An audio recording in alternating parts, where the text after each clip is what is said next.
Minsan lungkot, hirap, at hapdi ang kapalit ng paninindigan sa katotohanan.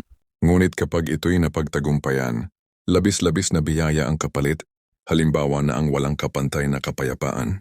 Tulad ng sinasabi sa James 1:24, ito ring ninyong kagalakan mga kapatid, kapag kayo ay nahaharap sa iba't ibang pagsubok, dahil alam ninyo na ang pagsubok sa inyong pananampalataya ay nagbubunga ng pagtitiyaga, at hayaan ninyong ang pagtitiyaga ay magkaroon ng ganap na epekto, upang kayo ay maging ganap at walang kulang.